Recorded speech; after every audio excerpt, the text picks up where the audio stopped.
Chaos Demons, and welcome to episode 6 of the Tortured Sports Fans Department. I'm Amy Harbor. The title, because every episode has a Taylor Swift themed title, is called The Best Day. We'll get into that why. By the way, yes, my Christmas tree is still up. Why? Because the book of our goddess, Taylor Allison Swift, chapter lover, verse 1, lines 1 and 2 say that we can leave the Christmas lights up until January, and it is indeed January. Also, seasonal affective disorder is real, and I live in Chicago, where it was literally like 1 degree the other day. So you can bet that these little shiny lights make a big difference when it looks dreary as shit outside. So it's going to stay up until about February 1st, and then I'll take it down. By the way, I want to thank Malik Zaire, former Notre Dame quarterback, for the wonderful retweet of this podcast, a segment from this podcast that he was mentioned in. Why? Because, of course, I tagged him because I'm not a punk pussy ass bitch. And if I'm going to talk shit about someone or I'm going to talk about someone and I can tag them, I am sure as shit going to tag them. Why? Because I don't talk about somebody behind their back. I will say it directly to their face. So I just want to thank him for, sharing a little clip from the podcast last week and all the love from the Notre Dame fans as a result. By the way, I'm not fat.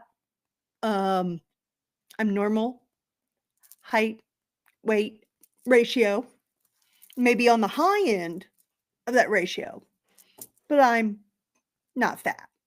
Um, by the way, I'm also not dumb.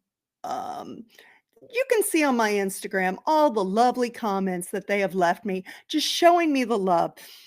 They're also not too happy that I stole the holy water from their campus, to which I say, good luck finding the Buckeyes that I buried on your campus. Yes, maybe ask those creepy delivery robots that literally stalk you all over campus. I'm still dealing with this cold, by the way. So if I end up coughing or something, it's just spontaneous and it happens and it's awful. But let's get into my favorite segment. I love you. It's ruining my life. Only it's not ruining my life when it comes to the hair flip, Ohio State University. That's right. Undisputed national champions won the first 4-game playoff.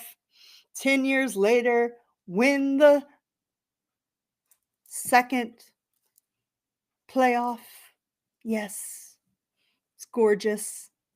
It's awesome. I love it. By the way, somebody said I look like I was reading from a script. I actually take extensive notes.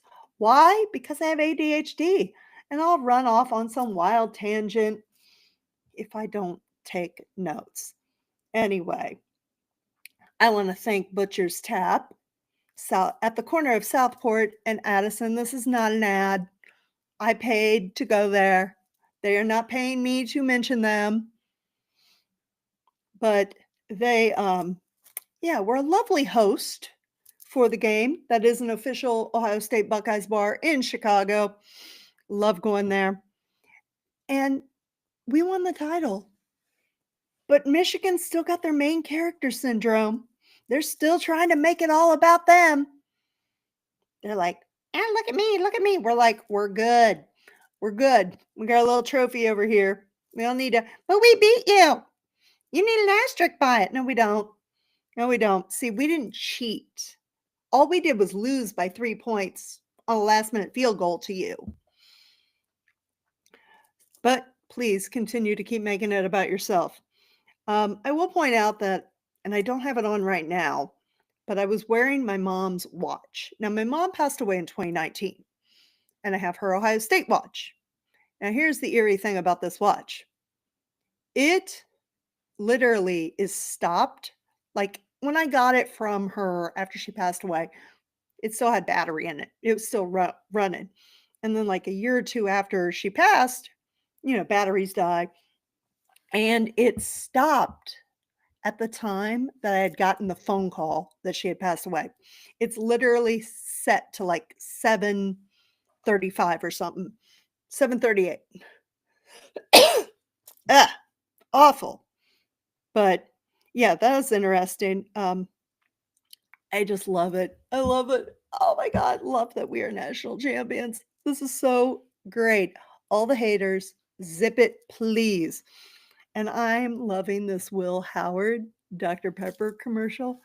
My sassy king, he needs to go to the Dolphins. I feel like, should I talk about this now or should I talk about when I get to the Dolphins segment? I'm like torn here, but I'm just going to go ahead and talk about it now. The Dolphins need a backup quarterback desperately. Skylar Thompson's gone. They're not going to re-sign Huntley. They desperately need to draft a backup quarterback. I need them to draft Will Howard. That man will look so good in aqua and orange. I do not know how to explain it, but he will look good in aqua and orange. He can play in the cold. He can run. He's not prone to concussions. He's like Josh Allen 2.0. How do you beat Josh Allen? Make his defense play against him. Like, it needs to happen. And can we already stop with the Ryan Day to the NFL rumors? Can we just stop with that? It's not going to happen. The man practically has an NFL job right now. The Ohio State job is like coaching a pro team. If you do not believe me, go back and look at some of the videos after the Michigan game, mine included, where I was having a temper tantrum, which Ryan Day, I owe you an apology. I am sorry. I'm sorry I doubted you. I, am not one of those people that was making death threats or posting his address online. However, I am one of those people that did make a video. And I will say, like, Chris Rock had a comedy special. I believe this one was in the 90s. He was saying how he wouldn't hit a woman. I wouldn't I wouldn't like kill Ryan Day. But you know what? I sure would shake the shit out of him after that game. So if you don't know what I'm talking about, go find the Chris Rock clip. But anyway, that's how I felt after the Michigan game. I was like, I won't kill him, but I sure will shake the shit out of him. So, yeah, there's that. Ohio State basketball. Let's move on. They are, again, up, down, up, down, up, down. It's like an indecisive cat that doesn't know if it wants to go inside or outside. They want to lose by 2 points to a ranked team. They want to lose by 2, get blown out by like Indiana or something. But then they come along and upset Purdue. Make up your mind. Are you going to be good or are you going to be crap? Driving me crazy. Also, Blue Jackets, not torturing me. Adam Fantilli got his hat trick as his mom. First one to take that hat off and throw it on the ice. They got a playoff spot going on right now. Got the overtime win tonight against Los Angeles. Whew. I saw somebody tweet that they were starting to get into hockey and they didn't want to hop on a bandwagon. And I was like, please come be a Blue Jackets fan. Just join our little party. You're welcome to join our bandwagon. We have a remarkable feel-good story. We're not supposed to be where we are. We're supposed to be bad, very bad. But, I say win it all for Johnny Hockey. And I said that at the beginning of the season and people laughed at me. They were like, you're being unrealistic here. It's going to probably be a lottery pick. But I mean, The players obviously took it to heart. So maybe people should, I don't know, start believing me. Okay, I am going to try. Here's a little ASMR for you. It's me opening a cough drop. There we go. I'm going to try to not cough my way through this episode. Who broke my basketball team? Who broke the Cavs? I need to know. Did we, as Ohioans, now granted, I am not technically an Ohioan anymore. I am from Ohio. I live in Illinois. But did we do a Thanos with the Soul Stone, and did we throw the Cavs over the cliff in order to get the Buckeyes natty? Because we have not won a game since Ohio State won that game on Monday. And I'm wondering, like, did we have to sacrifice the Cavs in order for the Buckeyes to get the natty? I don't know. They lost a heartbreaker to Houston, and then I don't know what the hell that was against Philadelphia, and then tonight against Houston was also a big old damn mess.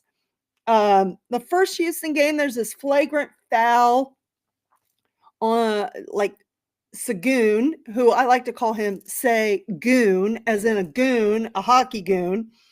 And Jared Allen, that was not a flop. He sincerely got freaking hit. It should have been flagrant.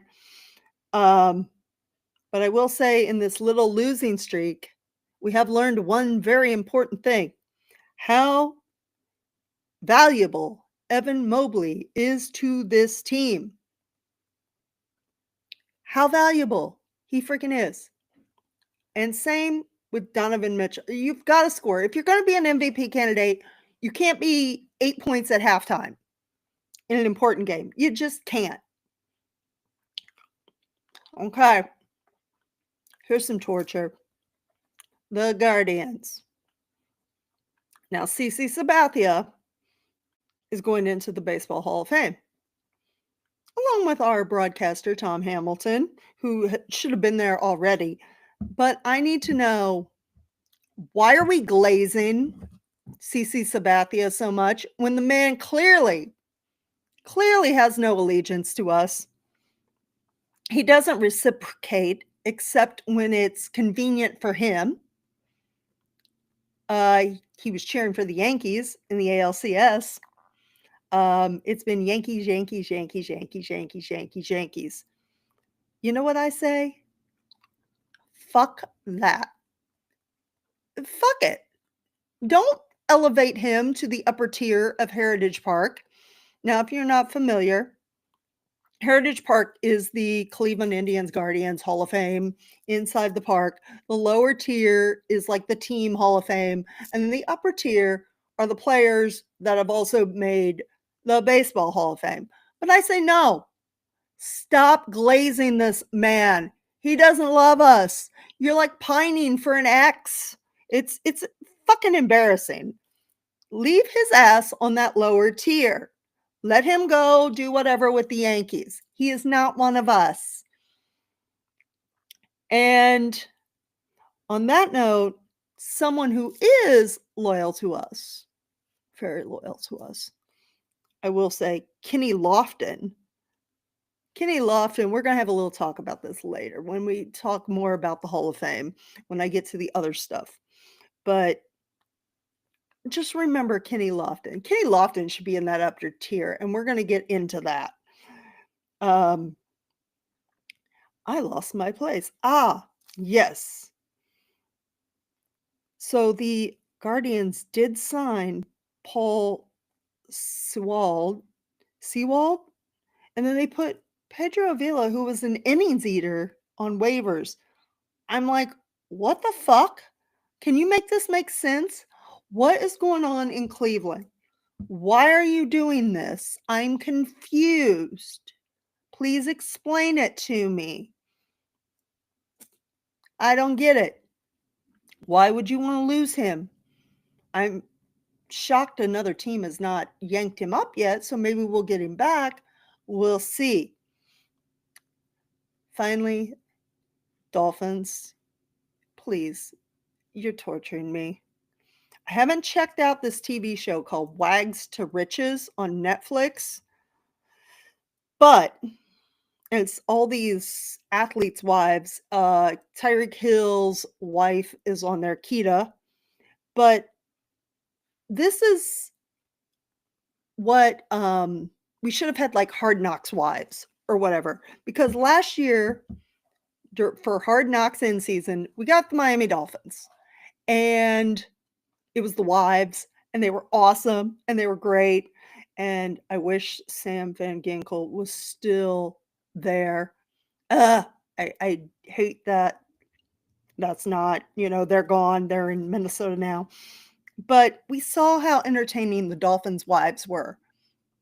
I did see the trailer of Wags to Riches, and I'm like, some of these broads are not as entertaining as these Dolphins' wives that we had on Hard Knocks in season. But hey, at least we got Keita. I might check it out. I don't know. I'm on a bit of a Traitors binge right now. Like, I'm watching the current season, but then I'm watching the back seasons of the UK and the US. So we'll see. We'll see what'll happen. Let's talk about the transfer portal. Let's get into just some general sports now. The transfer portal isn't perfect, but it's better than what it used to be. And I say that as an athlete that transferred. I played tennis in college, and I started at the University of Dayton. It was freaking awful. It was an abusive program, awful coach, abusive coach. Just bad news. Back then, if you transferred from one Division I school to another Division I school, you had to sit out a year. Why should I be punished when I'm getting abused at my school? Okay, it's not perfect now, though, because now you've got football players transferring every year because they're not getting enough playing time. They're not getting enough face time. They're not getting enough NIL money. I feel like with the transfer portal, we need to come to a happy medium. Like maybe you only get like 1 or 2 transfers. I don't know. Maybe you get one undergrad and then one grad, because I know some of them finish their degrees and then they want to go to grad school. I don't know. There just needs to be a happy medium, because you've got guys that are just transferring. Oh, well, did my year here at UCLA, and let me go over to USC. Okay, let me go up the coast to Oregon. Let me bop around over to Washington. I don't know. But there needs to be some kind of happy medium. That's just my opinion. Let's circle back to what I was saying about the Hall of Fame. That's where I lost myself in the notes. So Ichiro was 1 vote away from unanimous decision. Who is the old racist fuck? And it was some old racist fuck that didn't vote for Ichiro. I want the name.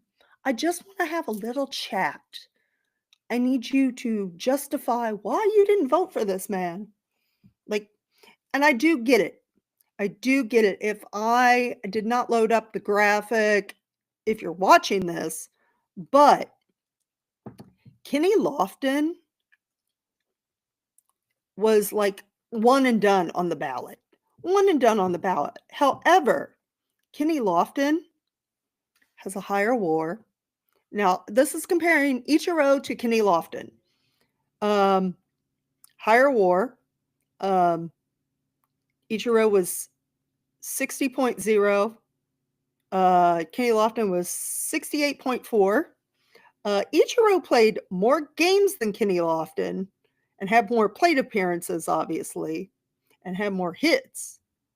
However, Kenny Lofton had like 500 less plate appearances, or no, almost, correction, 1,000 less plate appearances, and had more home runs, more RBIs, more stolen bases. Ichiro's batting average was .311. Kenny Lofton's was .299. But Kenny Lofton also had a higher on-base percentage, a higher slugging percentage, a higher OPS, and a higher OPS plus. Oh, correction. OPS plus they actually tied at 107. So somebody help me make this make sense. I just feel like a lot of these players that played in Cleveland on like the 95, 96, 97, those teams don't get the respect because they played in Cleveland.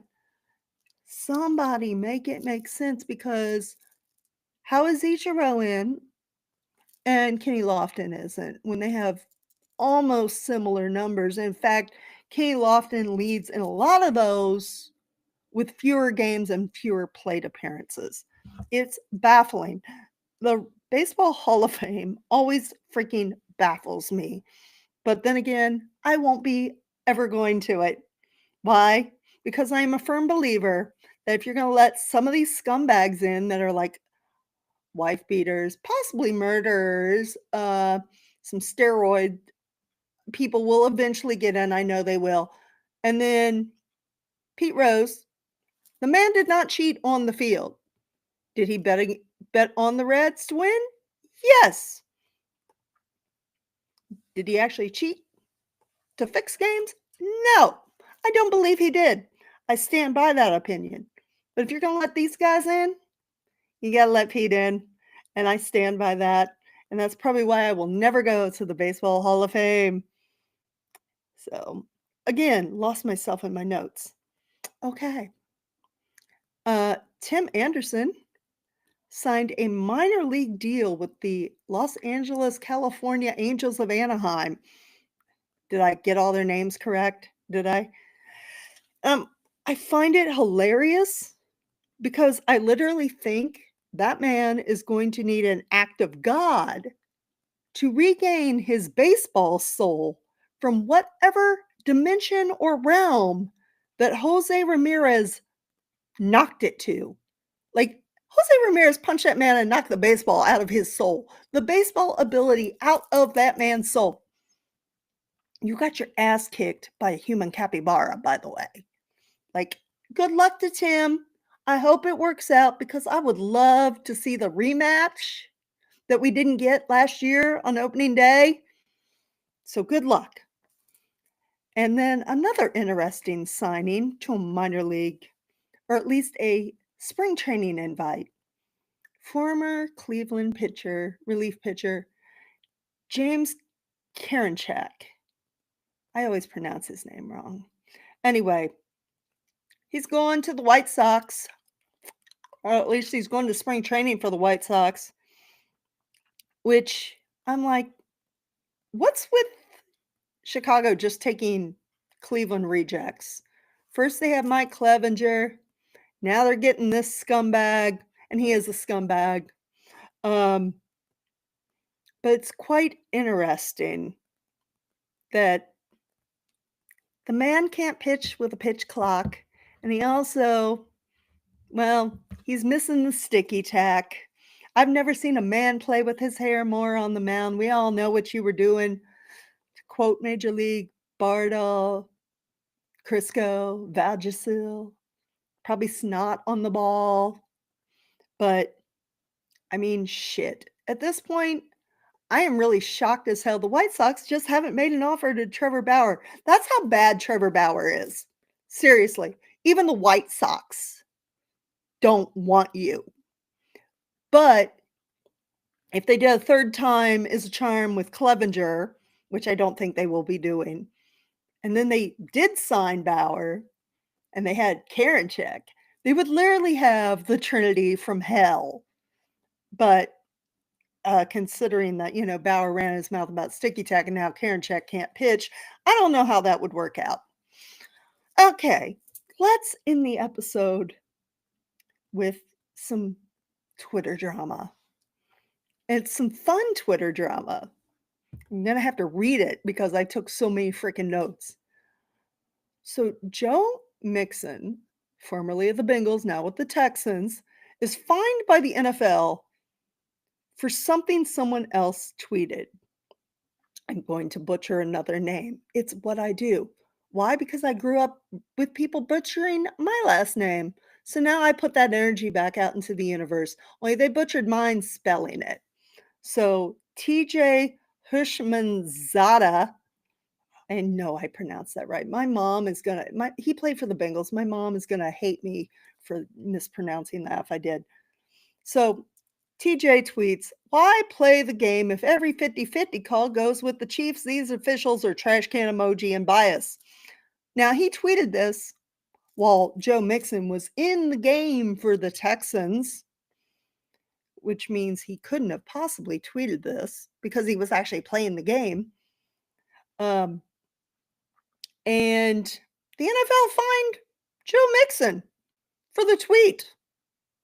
So then Mixon calls out the air, and instead of taking back the fine, they fined him for something he said in the locker room after the game. They're like, okay, well, you know what? We already took your money, so we're just going to find a reason to take your money.